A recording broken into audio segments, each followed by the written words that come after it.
Welcome everybody to RVT. This is RVT Rashida's Video Tube in conjunction with RMJC, Rashida's Music Jukebox Center. And of course, this is The Colony, and I am Rashid. And this is the place where if you understand, then you're part of our family, The Colony. Date 7/31/2019. Please close the door on the way in. Thank you. I hope everybody in good spirits because we have a very interesting topic as we gather here to the colony. But like anything else, before we get started, y'all know we open up with the Rashid Portal Passage. And without further ado, let's get that started. And I hope you have your notes in front of you.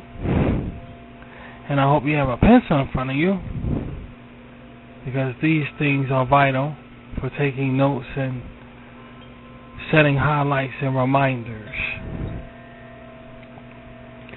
And here we go. I come from a small world. The world in which I reside now,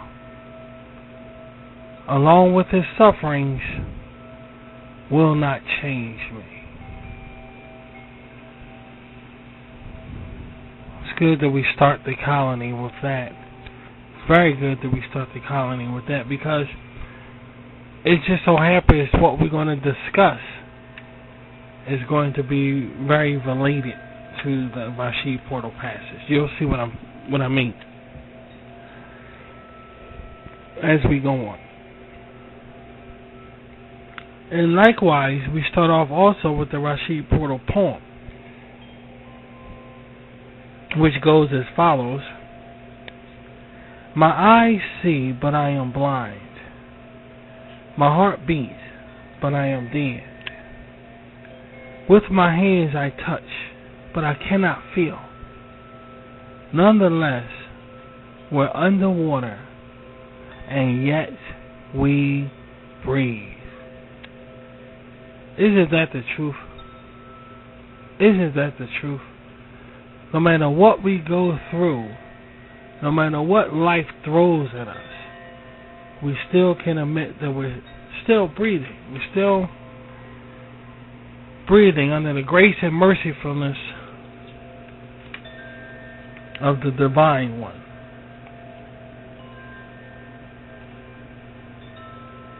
Today's topic we're going to be discussing is something that most of, if not all, are familiar with. And that's the word loneliness. That's what we're going to touch on. Loneliness. But before we get started, this episode, y'all know about Rashid's Amish women. Y'all know about the Rashid Colony women. I'm still working on it. So I don't have one for this episode. Still working on it. Credit is due. It will be up very shortly. Still working on it. So that's going to take some time. But we needn't forget about our Amish women. Now, who was our last one? Was let me see if I'm not mistaken here. Let me see. Our last one was, let me see, was Sissy, the Sandy one, the one that had the Sandy look, Sissy. Okay, that was our last one. Alright, so the wheel of Amish women is rolling, so who will be our next Rashid Colony woman? We'll have to wait and see, but that was our last one, was Sissy, so we're going to wait and see who's the next one. Gotta have them around here Very important to me to have them around here. They fit. And this is where they belong. In our opinion. Yeah, in our opinion. Rashid Colony women. Now, let's talk about that word loneliness for a second. We may feel that this summer, even though we're halfway through it, we only have like one more month to go. One more month, then basically it's over. We may feel that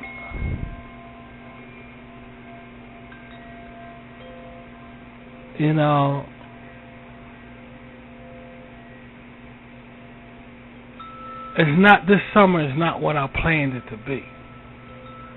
You see, this summer is not what I planned. For some reason, this summer is. Now, we're not going to go far as the movie The Karate Kid. It's a cruel summer because we talked about that around the colony. And how we believed that was a brainwashing scene in The Karate Kid. It was a brainwashing scene. It was a scene that in our opinion, led to us thinking a certain way around here in our country, America, to dumb up the people, to make the people stupid. Because it didn't make sense. The song didn't fit that scene right there. And though it seemed like it fit that scene with him angry on a football field and throwing things around.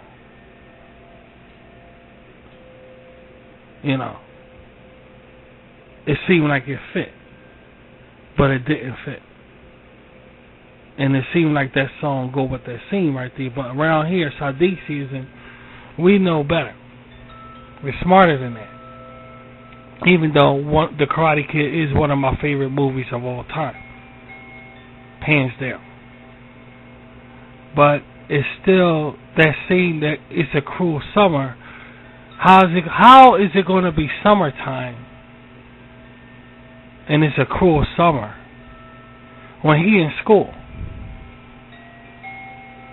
angry? And the way the song put it in The Karate Kid, the scene went with that song. But you're not paying attention to the fact that, yeah, that's what I'm saying, sweetie, he's in school. How is it a cruel summer leaving him on his own, and it seems like that's what he'll be singing when he's in school? See, we believe these kind of things is what got America thinking the way they think now, of everything is all from everything. Like how I mentioned on the picture up, how the chick and a rabbit seem like they can lay eggs for some strange reason. Easter holiday seem like the chick and the rabbit come from the same animal. These things here are brainwashable things that got us thinking a certain way. And they stretch over to Hollywood movies. It's a cruel summer with him saying, it sucks, and he's in school. How's it summertime? But yet it's like it fit the movie. And nobody never think about the fact that he's in school. Then the next scene is Halloween time, when he was a shower curtain or something like that. And his friends was dressed in skeletorial spandex uniforms or whatever they was wearing.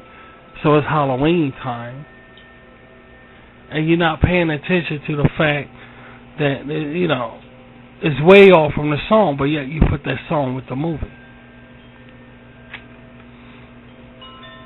All brainwashable things like the rabbit and the chick come from the same animal. All brainwashable things that we believe that got us stupid. And I'm going to say it bluntly like that. Because if that's how they wanted us to be, then so be it. We get what they want around here. It's not going to change who we are, guys. Nonetheless,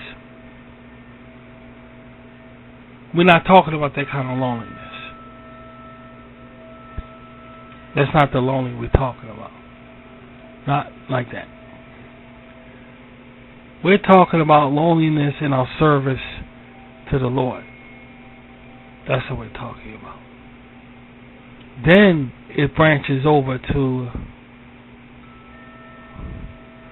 everyday loneliness in your dwelling place, like your house or wherever you're staying. Then it branches over to that.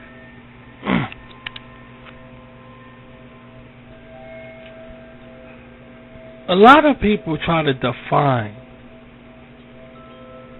what loneliness is. But in my opinion, loneliness is still undefinable. You can't really define it. Because there's different types of loneliness. That's why it can't be defined. Like for instance, you could be happy or you could be sad. You see, you can be anxious or you can be calm. But when it comes to being lonely, that's questionable. That's very questionable because you can have friends all around and still be what? Lonely. You can have a huge family, a married spouse, and still be what? Lonely. So it's undefinable. You can't really define it more than the other human emotions of, okay, I feel happy, okay, I feel sad, okay, I feel basic. I'm not happy or sad, I'm just basic. Yeah. It's a strange emotion. Or is it an emotion at all? I'm gonna really bring something to your attention, but first I'm gonna root out the reason why I don't use scriptures around here. I just don't use scriptures. Every now and then I will point to a scripture on a colony. Every now and then I will bring out a scripture because. And I'm going to say this again. I'm going to say it again. This ain't my first time that I'm going to say what I'm going to say to you guys. This is not my first time. I'm going to say this again. But the reason why, I don't use scriptures, because I believe when you use scriptures, you're trying to impress the listener. I think you're trying to make yourself seem knowledgeable. Now, I'm not speaking on terms of every situation. And I'm not even speaking on terms of, how should I say this? Selfish attributes. I'm not speaking on just, okay,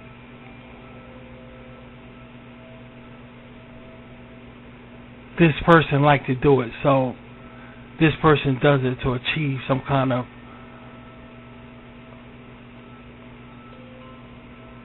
goal, some kind of achievement of gaining the listener.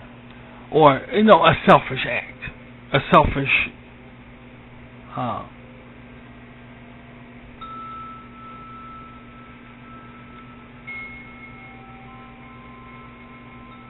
selfish preaching streak of, okay, I'm going to let these people know I know what I'm talking about. So I got to use scriptures to let my listeners know that I know what I'm talking about, and they can look it up for themselves. What if somebody who dictated in public speaking, it could be Congress, or it can be a college campus in a college lecture, did that? What if they did that when they talked out their books? Every minute, every time they quote, and I quote this from such and such, it could be Hemingway or somebody. I quote this from such and such, you can find it on page 15.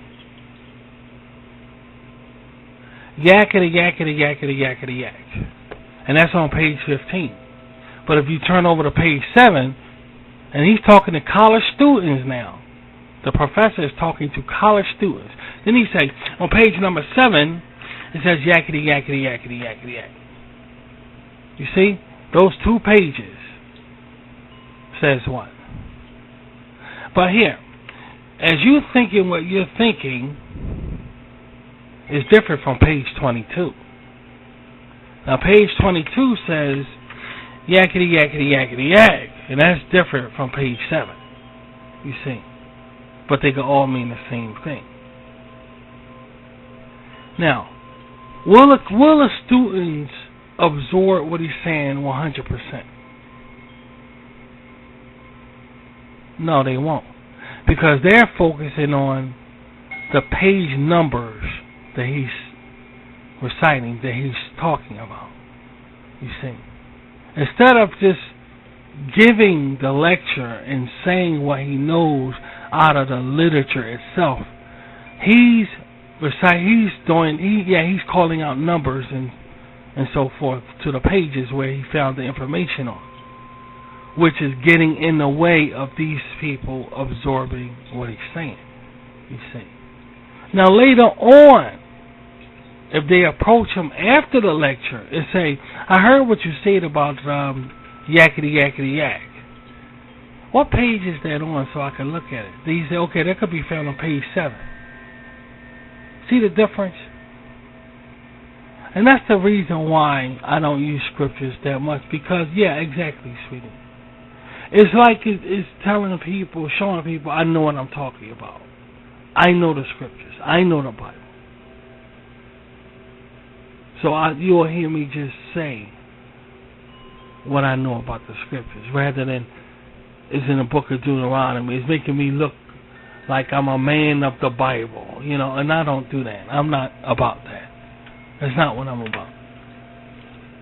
Nonetheless, I'm going to bring something to your attention that you probably didn't know.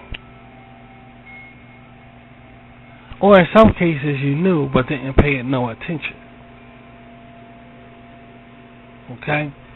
And that is it's about loneliness. Now, I want you to pay attention to this that you probably didn't pay attention to. God says, let me enlighten you with something that may shock you. When it comes to loneliness, I don't think none of us had it worse than Jesus Christ. And you guys know around the colony, we look into the scriptures more defined than the average Christian or Muslim or Baptist or whatever your faith is. We look into the scriptures with more kind of, in a way, I won't say morbid, but we look at the scriptures as if to look at our next door neighbor, or our neighbor across the street, or our boss at work, or our wife in bed, or our kids that we have. Meaning, I try to familiarize with the scriptures as much as possible, like I am experienced in the scriptures rather than the knowledge of knowing about the scriptures. And this is different, and you'll see what I'm talking about. I'll go into detail about that in a bit. And I teach it to my kids, I teach it to my people, because it's important that if we believe in spirituality, then we got to believe in spirituality. We can't half-step. We have to take the scriptures like we take directions for our medication, like we take directions to get that driver's license. We have to study the book. We have to take it just as real as that. Even realer, because our life depends on it. More so than of having an illness and have to take care of yourself because your life depends on it. Because if you do pass having an illness, there's no chance of everlasting life unless through the Father, unless through spirituality. So this kind of dependency on directions or what have you, literature, is much more important, because this is the chance of salvation, of never dying at all, or being, or given a second chance at life itself. But there's nobody, no one, nowhere, who experienced loneliness like Jesus Christ. Jesus Christ had the ultimate loneliness. Now, before you go ahead and start blabbing or saying how bad your life is because you're lonely or whatever, I want you to focus in on Jesus Christ's loneliness and compare it to yourself. See, we have to understand how he must have felt during his lifetime as a human person. Then you will see and understand the ultimate, and I do mean ultimate, loneliness. Here's some examples. First off, Jesus Christ started his ministry at the age of 30 years old. Now we know that. That means from the time he was an infant, not only didn't he know who he was, but he was living a normal life like everybody else in Bethlehem. Can we see the loneliness in that? Think about it.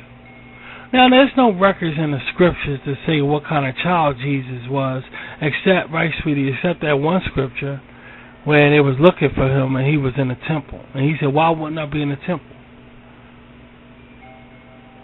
Of all places, the house of my father. You see? He said, where else would I be at? How lonely was Jesus Christ as a child? In fact, even in young adulthood, all the way up to the age of 30, how lonely was he? Now don't forget, he took the form of man. Jesus took the form of man so he could understand what man goes through and his needs and his wants. So he fully understands how man is, fully. All the emotions and everything, down pat. You know why? Because he was one himself. How lonely was he? Well, think about it. From birth to age 30 now, before he got baptized, he had no idea who he was. How lonely was he? When he got baptized and became the Christ, and a voice came down out of heaven, this is my son, the beloved, who I am well pleased. Then all his memory came back of who he was. That started him as Jesus the Messiah. Now we know that already. We got that. We're well aware of that. Then he went to look for disciples. Answer me a question. There's one thing the world is not paying attention to. There's one thing the world is not paying attention to. Answer me a question. If you was Jesus' childhood friend and saw that, would you follow him? Yes or no? What if you went up to Jesus and said, Jesus, I know you since I remember you was 15 years old. We went to school together. I didn't know you was the Christ. You know me. I'm going to follow you. Name one person like that. One person.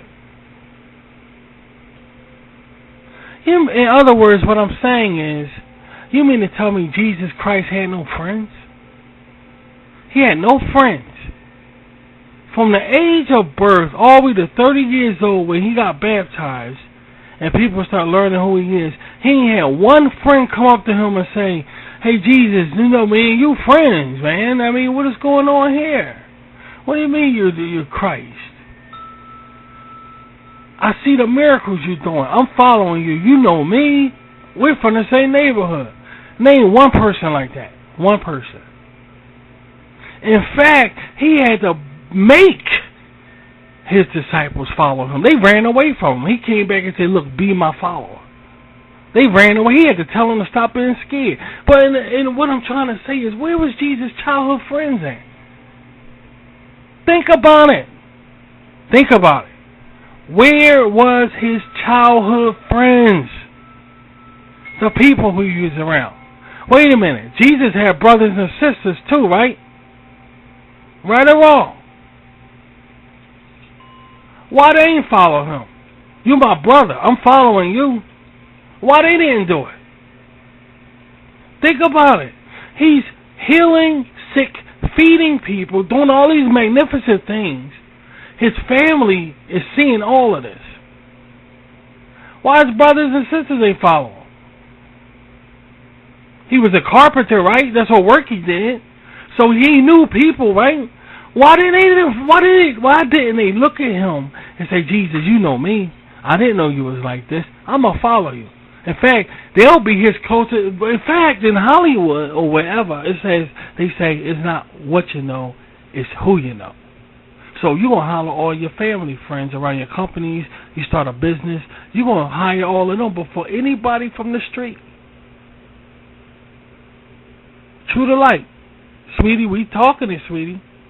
That's right. True to light, guys. You're going to holler anybody from the street. You won't hire anybody from the street. You're going to hire your family. Your family going to work with you.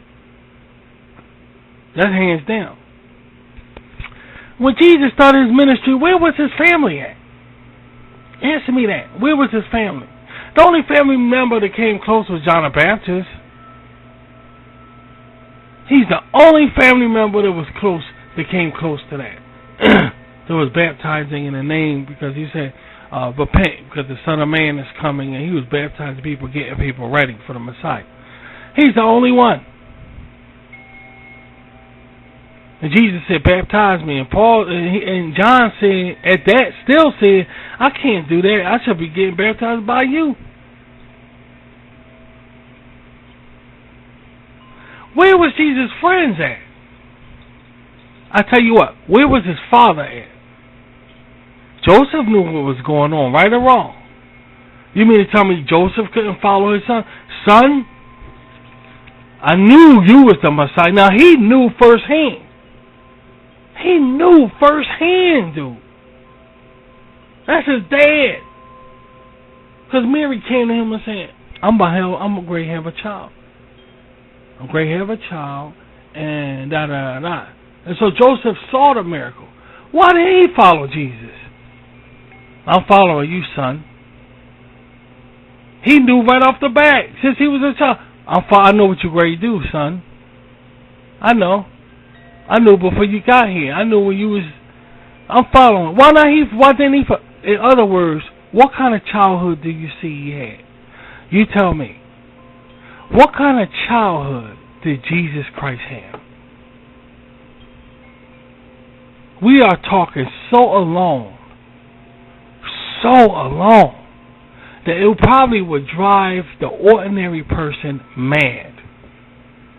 That he couldn't have one person come up to him and say, I remember you, Jesus, and I know you remember me. I didn't know you could do all these magnificent things. I will indeed follow you. Not one person, not one friend did Jesus have. Not one single friend from childhood follow him. He had to make these strange people who didn't know him follow him. They were fishers. They had jobs like fishing. Jesus was a carpenter, so he had carpenter friends. Obviously, I won't even say that. He had nobody. Because if he had them, they would have followed him. And they say, hey, we follow him. We know him since childhood. He would have had an entourage of people follow him all around Galilee and everything else. They said, we know him. We grew up with him. His mom probably would do it. His dad. Especially his dad. But the point of the matter is, can you see Jesus being the loneliest person on the planet Earth? But here's the thing about that. Here's the thing about that. What you think he was going through his mind when he was so utterly alone like that? What you think was going through his mind? Even when he became a Messiah, he still continued to be by himself. It says in the scriptures that when people saw Jesus coming, they hid their face. And he did nothing to nobody. But when they saw him walking down the street, when they saw him, they hid their face from him. They don't want him to see them. Spiritual man and everything. They don't want to see him. They hid their face. How did that make him feel? How did that make him feel? Then Jesus scoffs in the scriptures and laughs at us. He laughs at us. Would you believe that? He laughs at us because he says in the scriptures, don't be upset that the world hates you. Just remember, it hated me long before they hated you. So Jesus had personal insight of not only being alone, but being hated because of who you were as a person. Somebody who just wants and like peace. Somebody who wants God's kingdom. Somebody who wants salvation. You're hated. You're hated. He knows firsthand. Firsthand. So he says in the scriptures, don't be upset because they hate you. Just remember, they hated me long before they hated you. You see the point? The summer of 2019 is bitter. It's not even bittersweet. It's just straight bitter. It's the most worst. This is the most mind-boggling summer we ever had in a very, very long time. Hands down. Without a doubt about it. This is madness. This is crazy what we're going through. Seeing our countries, because it ain't just America, dude. Just take a regular look around the UK. They're destroyed just as much as the United States of America. All you got to do is pay attention and see it. This is crazy. Our countries are flipped upside down. On our ass. When did this ever take place in history? Besides the obvious, World War II or what have you. We're talking the obvious. When did this ever take place? Did anybody remember a summer like this? Not saying something bad happened to you the summer such and such, such and such. I'm not talking about that. I'm talking in general. I'm talking worldwide. Name one summer that was like this all around the world. Something is definitely going on here. Something is definitely happening here. See, we got to be man enough to admit it. See, we can't be running away from it. See, we got to accept the fact, okay, if this is change here, I got to go with this change. Just like a surfer surfing on a surf wave, surfing and waving that wave out while he's surfing. We got to surf this out in order to get our answer to is what is really going on here. What is actually happening here? What does all of this mean? It got to have some kind of significance or some kind of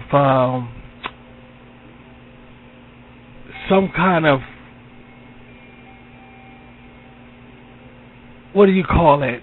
Some kind of plateau, informative foundation, knowledgeable conclusion to what's happening here. It can't go on forever. This can't go on forever because it's a thing where if life goes on forever, it's either something, we all gonna go crazy. You see?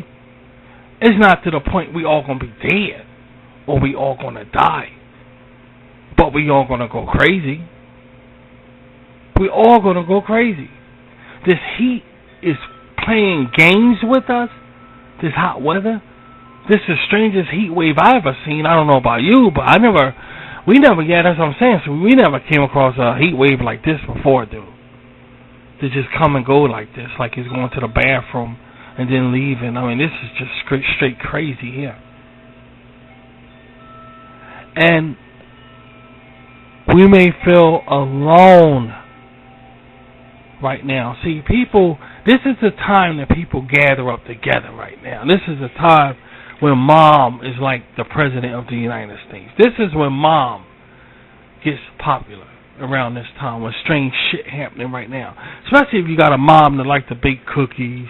You know, there's all different types of mothers out there. Some mothers that like to bake cookies, that like to bake food for everybody. Anybody ever see Everybody Loves Raymond? The TV show Everybody Loves Raymond. I always said that his mother was the perfect mother. She was the ideal, perfect mother, the way a mother should be. And that's what I always say. And that's what I always will say. That's what I will always say that about her character on that show.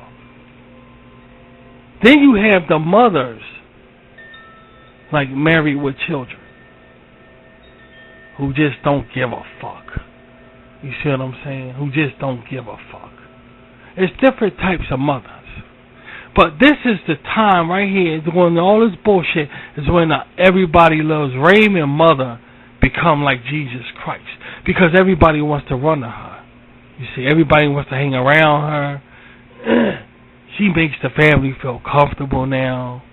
Like that song, Sadie, don't you know we love you, sweet Sadie, living in the past. So these mothers are kings right now. They are. They're kings right now. They're ruling right now. And that's fine. That's fine. But one thing about that is they don't accept, them groups of people like that don't accept everybody. And you know what I'm talking about if you're the black sheep of the family. They're not going to have you up in that fold. They're not going to have you up in there. See, this is when people group together. That was just an example of different people's grouping together. So during all this tribulation we're going through, all these people grouping up, and you notice, if you really pay attention, they only taking and accepting their own kind. They're not going to have you up in there if you're different. They're not. They're not. Now let's talk about real shit around here. We're not for bullshit. They're not going to accept you, dude. Those groups of people right now are only taking their own kind. And they all encouraging one another. They're going to get a new president for the United States. He's not going to be there forever. Prices will get better. Don't worry about that. They're all comforting each other. Hey, we got each other back. Like the end of Grease with John Travolta and Leslie Newton-John.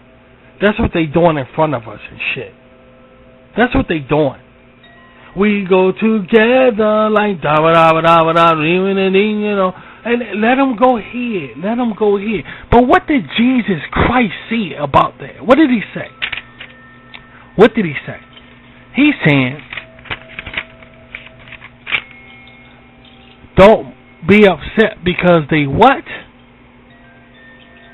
They hate you. See, they're going to hate you because you're not them. They're going to hate you because you're not them. So he said, don't worry about if they hate you. Don't forget they hated me long before they hated you. You see, they're going to hate you. They're going to hate you. And when the world goes crazy like this, everybody sticks together. Everybody, hey, I got your back. Keep shining. What's that song? Keep shining. Keep smiling. Knowing you can always count on me. For sure. That's what friends are for. And the thing is, I want you guys to realize something. The more life gets twisted and bent, you're going to see more people grouping up together, supporting each other. And they may leave you out of it. They may leave you out of it. They may say you could be on the side of us, but you're not going to be in there with us. See, they might leave you, they're going to leave you out of it because you don't think the way they do. You don't act the way they do. You don't run life the way they do. Don't forget, you're a spiritual person. You have a soft spot inside your personality that they just don't fucking like. So you may be cast to the side. But you're still around them, though. You're still around them because it's better than being by yourself. You see? Do you have the mind of Christ if you think and be that way? See, Jesus knew what kind of childhood he was raised in. He knew. You see, he knew.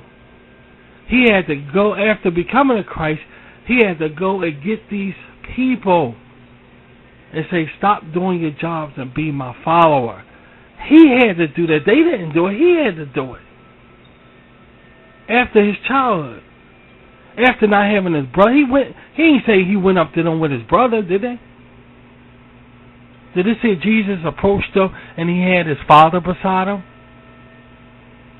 Did it say Jesus approached these fishermen and had his best friend from childhood beside him? How did he approach them? So the point is, what do you think he was going through emotionally approaching them? What do you think he was thinking in his hand? You see the point? You're not by yourself with this goddamn loneliness. Because if you pay attention to the scriptures, it gives us insight, deeper insight about being alone. About being alone, you see. Jesus was the ultimate in being alone. He knows about it. So as we going through all of these things, case scenario, as we're going through all of these things, guys, and we see all these people grouping up together, and they all, Dionne Warwick, Elton John, and all that shit, keep smiling, keep shining, knowing you can always count on me. See, they ain't got the Michael Jordan shit no more. They ain't got the sneaker shit no more. They ain't got the rap music no more. They ain't got none of that shit no more. But they saying this is what we do got. Keep shining, keep smiling, knowing you can always count on me. For sure. You know what? That's what friends are for. And being a spiritual person, you think they're going to say that to you? Being a spiritual individual, do you think they're going to invite you over with them? Well, they'll invite you over, all right, but it's for a reason. Being a person with a soft spot in his personality, do you think they're going to invite you over in their shit? You see the point? So what do we got that's going on here? Of this loneliness was going on here. This was meant to be. The scriptures say it that whenever it is that they are saying peace and security, then sudden destruction is to be instantly upon them. Now, and this is going to be a worldwide peace, whatever. We got that, this and that. A lot of Christians believe that that's going to be like, that didn't come yet. A lot of Christians believe that didn't come yet. It's going to be a global peace and everybody going to fall away.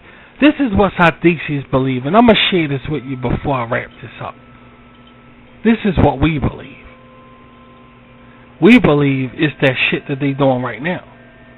See, we believe that that prophecy is like every other prophecy. There'll be great earthquakes.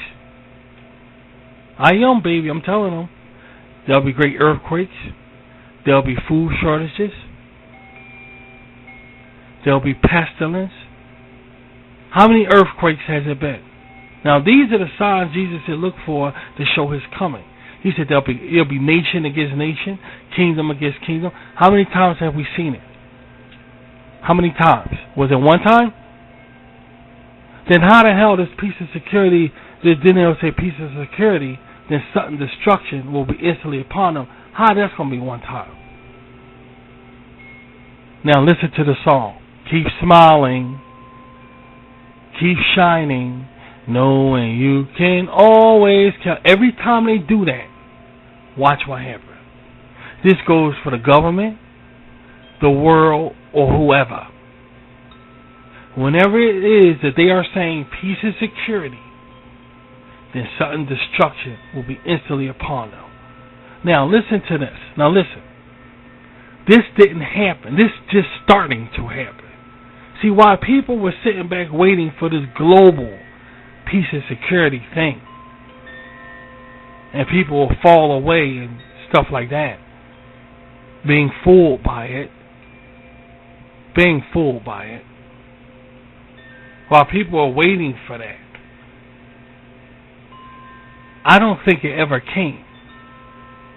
So it got to be a repetitious thing, just like pestilence, earthquakes, and diseases. Say they did it now. Say this. How they gonna say, okay, we got this peace and security now all around the world? Then people gonna say, hey, they actually did it. I'm not gonna serve God no more. How they gonna do that when we ain't got no television? How they gonna make peace and security when our electronic is screwed up?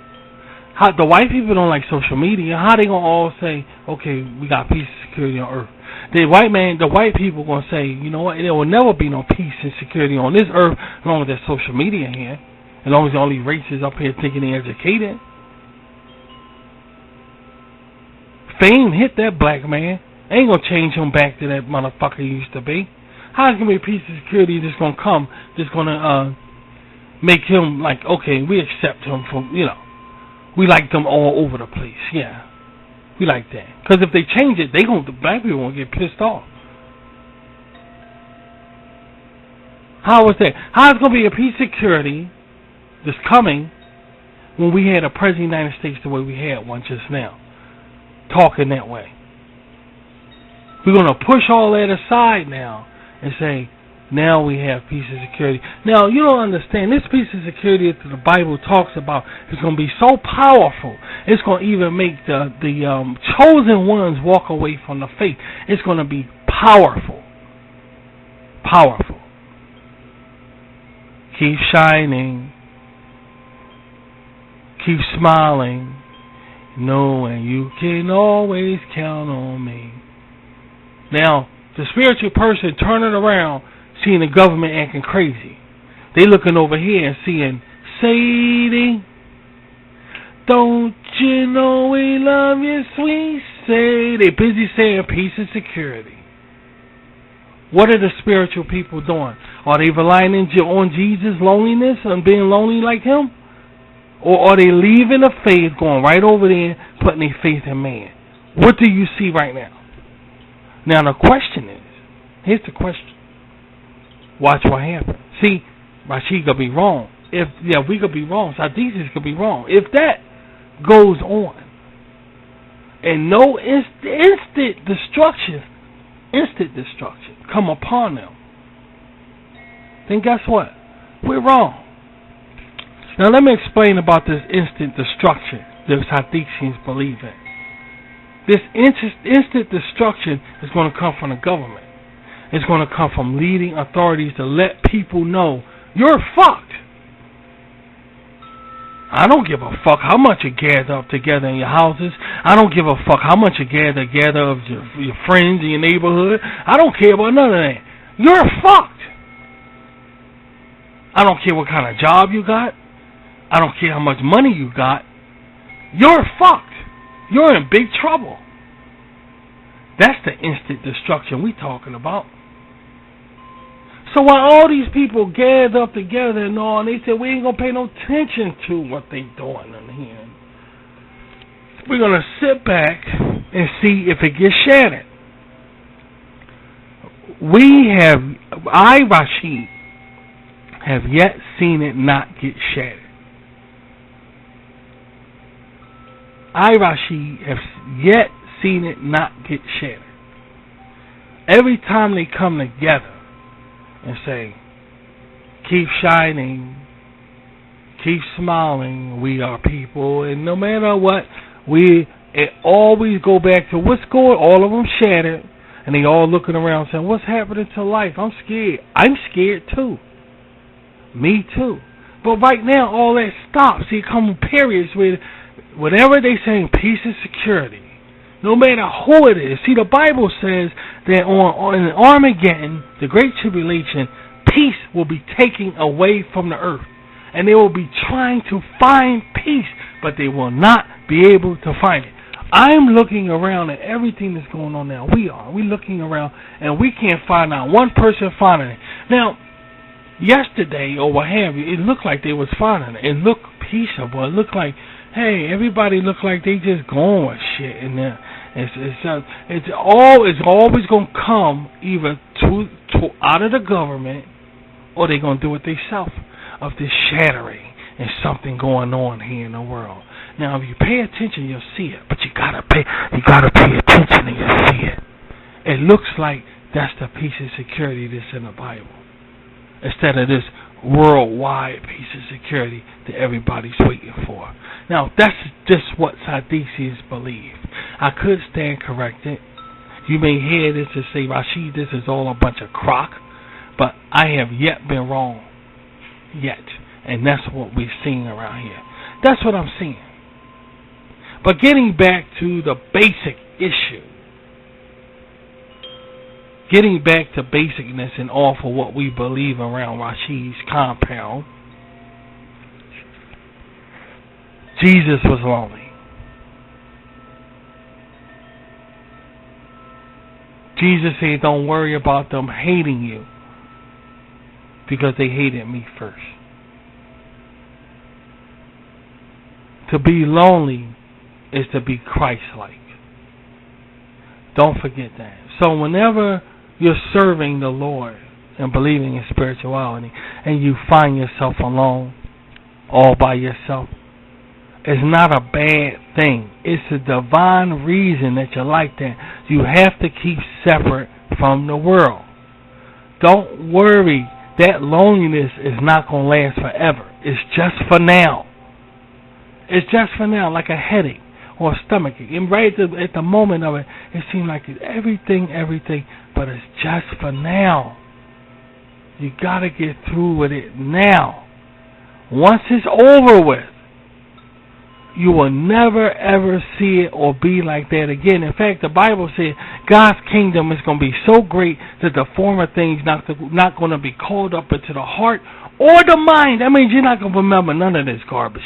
You're not going to remember being lonely. You're not going to remember people looking better than you with friendship and love and all that shit. It ain't going to exist. It ain't even going to be called up into your heart or mind. But one thing's for sure, you're not going to be lonely. None of us are. So we want to get to that point, and we got to stay separate, guys. Let them gather up together and so forth like that, but they're going to get shattered because we believe they're crying out the peace and security. Each and every time these people do that in the world, they're crying that peace and security is in the Bible. They're saying peace and security. Let's see what happens. Let's see what happens. Let's see how long it lasts. And we see if I'm wrong. God said on that time He's going to take peace away from the earth. There will be no more peace here. And that's what we're seeing now. That's what we're seeing now. But we ain't going to go into that more. We ain't going to go into that too much. And I think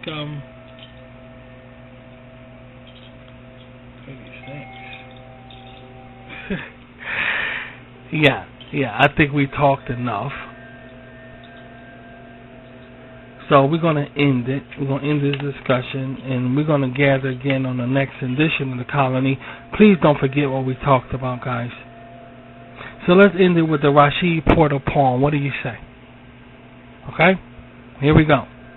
My eyes see, but I am blind. My heart beats, but I am dead. With my hands I touch, but I cannot feel.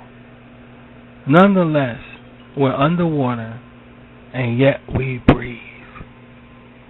Yeah. Keep breathing, guys. Until the next gathering of the Colony. We'll talk soon. Take care.